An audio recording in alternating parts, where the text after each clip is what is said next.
pas eu l'opportunité soit de faire un effort d'approfondir sa réflexion. Et ma motivation est tellement si grande dans le sens que il y a pas mal de juristes qui ont écrit sur les finances publiques, mais ma petite préoccupation s'est reposée beaucoup plus sur les questions économiques parce que les finances publiques est considérées aujourd'hui comme une science au carrefour de plusieurs disciplines. Vous avez les droits, vous avez la science politique et en même temps aussi l'économie. Mais vous allez remarquer en lisant surtout le contenu de cet ouvrage, je ne suis pas seulement arrêté dans les aspects purement juridiques, je suis allé très loin en faisant même des analyses économiques. Entre autres, donc, des analyses qui sont basées sur les tests économétriques, sur le modèle phare, et en même temps aussi quelques analyses de la gestion budgétaire basées sur la méthodologie PEFA. Donc, outre les différentes approches développées dans cet ouvrage, en ce qui concerne les différentes analyses, je suis allé même très loin, tout en parlant sur les questions essentielles qui touchent sur la comptabilité publique. Aujourd'hui, on appelle ça la nouvelle approche de la comptabilité publique qui est beaucoup plus recommandée. Nous devons quitter l'ancien système qui est basé sur la comptabilité à partie simple, tout en faisant un basculement vers la comptabilité à partie double. Mais à la longue, pourquoi pas basculer vers les normes internationales de l'IPSAS.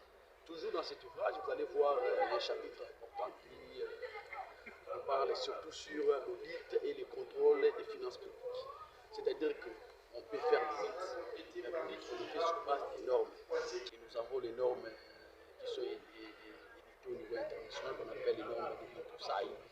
Et dans cet ouvrage, vous allez voir qu'il y a des normes et comment est-ce qu'on peut faire des analyses, des contrôles en matière d'audit des finances publiques. Donc voilà, cet ouvrage n'a pas seulement une approche, ou bien cet ouvrage ne contribuera pas seulement dans les mondes scientifiques, mais l'ouvrage tient compte aussi de nos amis, grands experts qui sont dans la profession, qui sont dans nos administrations, qui gèrent les systèmes politiques même ici. Donc, je tiens à recommander vivement la grande communauté scientifique et professionnelle de faire un effort de trouver cet ouvrage dans les différentes régions de Kinshasa et en même temps aussi en ligne, soit chez FNAC ou au niveau d'Amazon, pour pouvoir les aider à approfondir la connaissance sur les finances publiques et en particulier en République démocratique du Congo. Les finances publiques, c'est un domaine, moi je dirais, c'est assez vaste. Je suis du domaine également, mais c'est d'une complexité énorme. Je suis spécialisée en économie et développement.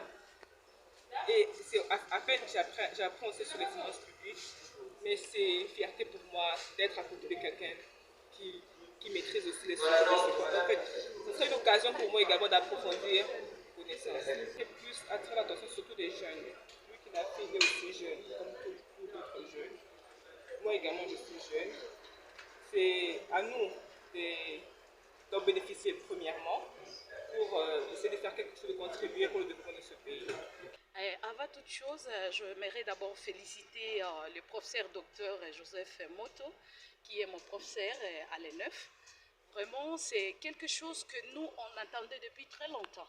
On pensait qu'il y aura des gens qui pouvaient bien ajouter un de plus à ce qui concerne les finances publiques, mais malheureusement, il n'y en avait pas eu. Et aujourd'hui, j'ai l'assentiment de participer donc, au vernissage du livre par rapport aux finances publiques. Et ce livre nous permet de comprendre beaucoup de choses par rapport à l'expérience professionnelle que nous en avons. Et ça nous enrichit toujours dans les cadres de finances publiques. Alors je souhaiterais qu'à tout le monde qui veut être expert en matière de finances publiques, n'hésitez pas à acheter ces livres parce que c'est tellement riche et puis c'est intéressant, surtout pour nous les financiers, les gens du budget, DGI, les gens des finances et même de la DGRK. Et en tout cas, n'hésitez pas d'acheter. Vraiment, je félicite le professeur Dr Moto pour ses œuvres et que Dieu le bénisse, qu'il aille de gloire à gloire et de succès à succès. Je vous remercie.